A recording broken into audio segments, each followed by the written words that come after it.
यादवों का गढ़ मथुरा समझा जाता है, लेकिन मथुरा का इतिहास ये बताता है कि मथुरा बौद्ध क्षत्रपों का गढ़ था। कुषाण सम्राटों ने स्थानिक सामंतों को उनके साम्राज्य में विभिन्न स्थानों पर क्षत्रप के नाम से नियुक्त कर दिया था। क्षत्रप मतलब स्थानिक क्षेत्र यानी प्रदेश का प्रमुख। खास बात यह है कि ये सभी क्षत्रप बौद्ध थे और इनकी वजह से वो अपनी मुद्राओं पर स्तूप के टीलों का प्रतीक बनवाए थे। कुषाण साम्राज्य रसिया तक फैला हुआ था और उस क्षेत्र पर खरोष्ठी लिपि उस समय ज़्यादा चलती थी, इसलिए मथुरा के बौद्ध क्षत्रप भी खरोष्ठी लिपि का इस्तेमाल करते थे, जो पाली और ईरानी भाषा की मिश्रण से बनी थी। कुषाण क्षत्रप बौद्ध होने के कारण वे अपने नाम के साथ धम्म शब्द लगाते थे, जो खरोष्ठी लिपि में दम लिखा जाता था, इसलिए रुद्रदमन मतलब रुद्रधम्मन। इसी तरह पुत्र के लिए खरोष्ठी लिपि में साद, झाद, जाद लिखा जाता था। एक क्षत्रप का नाम दामजाद है। दामजाद मतलब धम्म का पुत्र। इसी तरह सम्राट अशोक के प्रियदर्शी शब्द को बौद्ध क्षत्रप प्रयोज लिखते थे, जो पर्शियन भाषा में फिरोज होता है। आगे चलकर जाद शब्द से जदू, यदु शब्द बने। दामजाद मतलब धम्मजदू अर्थात धम्मपुत्र। इसका मतलब ये है कि धम्म का वारिस बताने के लिए जाद, जदू शब्द बनाए गए थे, जो आगे चलकर यदु, यादव, जादव बने। बौद्ध यादवों का ब्राह्मणीकरण करने के लिए गुप्तोत्तर काल में अनेक काल्पनिक पुराण लिखे गए और उनमें यादवों से संबंधित अनगिनत काल्पनिक और झूठी कहानियाँ, वंशावलियाँ बनाई गईं।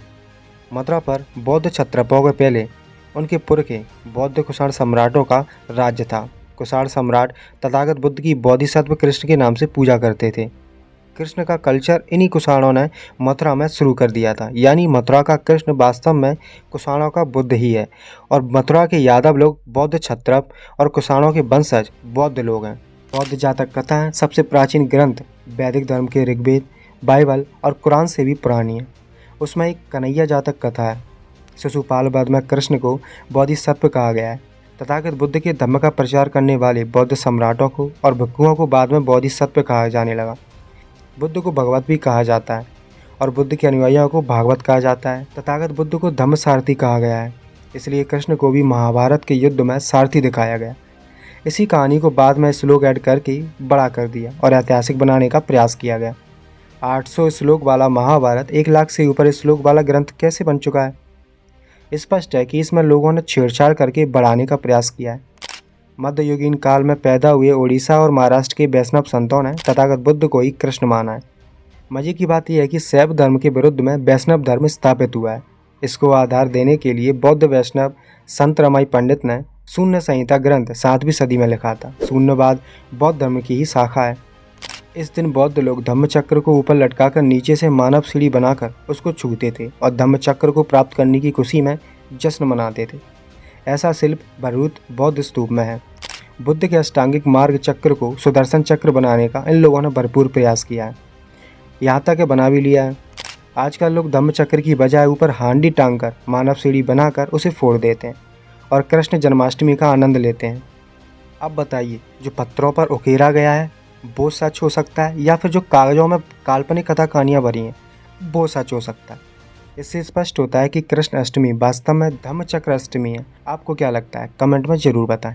आइए कुछ दूसरे प्रमाण भी देख लेते हैं। जब मेगास्थनीज मौर्य साम्राज्य में भारत आए थे तो उन्होंने अपनी इंडिका में यहाँ की रहन सहन, सामाजिक और राजनीतिक प्रणाली पर काफ़ी कुछ सारा लिखा था और उस बुक का नाम था इंडिका। अब मेगास्थनीज ने इंडिका में साफ साफ कुछ वर्गों का उल्लेख किया था, जिसमें से एक वर्ग था पशुपालक वर्ग। मेगास्थनीज ने यह भी लिखा कि यहाँ के सैनिक या योद्धा, कृषक या पशुपालक का बहुत ही सम्मान होता है। युद्ध के दौरान फसलों और पशुओं को कोई नुकसान नहीं पहुँचाता। जब वहाँ का राजा बौद्ध है तो ऑब्वियस सी बात है वहाँ की जनता भी लगभग बौद्ध ही रही होगी। मतलब मौर्य साम्राज्य में जो पशुपालक थे, जो कृषक वर्ग था, वो बौद्ध ही था। यानी कि तब से लेकर अब तक जो भी पशुपालक चले आ रहे थे वो सारे के सारे बौद्ध ही हैं। बीच में इतिहास ज्ञात ना होने के चलते वो भटक चुके हैं। आइए अगला प्रमाण भी देख लेते हैं। लॉरेंस वार्डन है, उन्होंने 19वीं सदी के आखिरी दशक में एक भिखना पहाड़ी को देखा था। उसकी जांच हुई और अपनी एक पुस्तक discovery of the inject site of Ashoka, classic capital of Pataliputra, जो 1892 में लिखी गई थी, उसमें लिखा कि सचमुच ये एक कृत्रिम पहाड़ी है, कोई 40 फुट की ऊंची है और कोई 1 मील के घेरे में है। फिलहाल यहाँ पटना के नवाब साहब का निवास है। बड़े बड़े पत्थर बिखरे पड़े हैं, ईंटों का मलबा है। पहाड़ी के उत्तरी पूर्वी कोने पर मठ है। मठ में जिसे पूजा जाता है उसे भिखना कुंवर कहते हैं। भिखना कुंवर यानी कि राजकुमार महिंद। अब ये राजकुमार महिंद कौन है? अगर आपने सम्राट अशोक का इतिहास पढ़ा है तो आप अच्छे से जानते होंगे कि भिखना कुंवर यानी कि राजकुमार महिंद जो अपनी बहन संघमित्रा के साथ बौद्ध धर्म के प्रचार के लिए श्रीलंका गए थे, अशोक के पुत्र थे। अब लॉरेंस बॉर्डन ने भिखना कुंवर की पूजा करने वाली कुछ एक जातियों का भी जिक्र किया है, जिनमें से दुसाध, ग्वाल और अहिर आते हैं।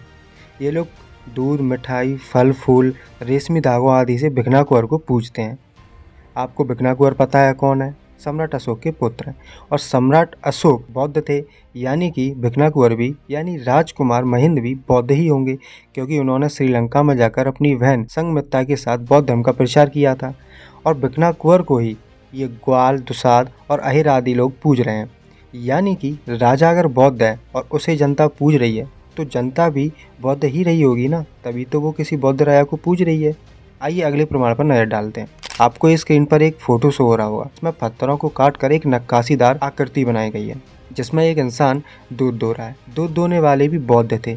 अब आप देखिए ना कि दूध दोने वाले के सिर पर घुंघराले बाल हैं। ये जो आकृति है वो मामलापुरम में मिली है, 10वीं सदी की है। यानी कि 10वीं शताब्दी तक भी दूध दोने वाले ग्वाल, अहिर और दुसाध भी बौद्ध ही रहे होंगे। आगे का भी प्रमाण देख लेते हैं। बकरीर में सुजाता का एक स्तूप है। अरे वही सुजाता जिसने गौतम बुद्ध को खीर खिलाई थी, और उसी खीर खिलाए जाने की स्मृति में ये स्तूप बनवाया गया था। जब से इस गांव में सुजाता का स्तूप बना है, तब से इस गांव का एक नया नाम सुजाता ग्राम प्रचलित हुआ है। तस्वीर में आप सुजाता का स्तूप देख रहे होंगे। इसकी पुष्टि वहां से प्राप्त अभिलेख से हुई है, जो 8वीं सदी में मिला है, जिस पर सुजाता गृह लिखा है। सुजाता का ये स्तूप मिट्टी से ढका हुआ था। 21वीं सदी के प्रथम दशक में मिट्टी के टीले की खुदाई हुई, तब इतिहास में सुजाता का स्तूप भी शामिल हो गया।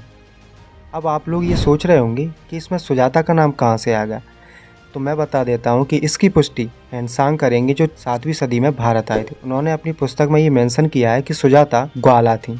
यहाँ पर लिखा हुआ है कि उनको सद्धर्म और उसके फल को प्राप्त करने के लिए पूर्ण बल और बुद्धि के सहित कठिन तपस्या करते पाया, परंतु अब उन्होंने उस तपस्या को भी छोड़ दिया और एक ग्वाला पुत्री यानी सुजाता के हाथ से खीर को ग्रहण किया। यहाँ पर उन्होंने मेंशन किया है कि जब तथागत बुद्ध अपनी कठिन तपस्या कर रहे थे, तब सुजाता उन्हें खीर खिलाती है, और सुजाता एक ग्वाले की पुत्री थी। अब इतने सारे प्रमाण मिलने के बाद भी अगर आप कहोगे कि यादव लोग बौद्ध नहीं थे, तो ये तो आपका जुटलापन है, जो हमेशा से सदियों से चलता आ रहा है। इन सारे प्रमाणों से ये पता चलता है कि जो भी ग्वाले, दुसाध, अहिर लोग हैं, यानी कि आज के यादव पहले के बौद्ध लोग ही हैं। अगर जनता बौद्ध राजाओं को पूज रही है, उनकी वर्शिप कर रही है, तो वो भी तो बौद्ध ही रहे होंगे ना। और आज के टाइम में अगर वो अपने आप के इतिहास को नहीं पहचानते हैं, तो उनकी गलती भी नहीं है, क्योंकि कुछ लोगों ने उनके इतिहास को हड़पजो रखा है, मटिया मैट करके रखी है। उनके इतिहास को उजागर करने ही नहीं दिया गया।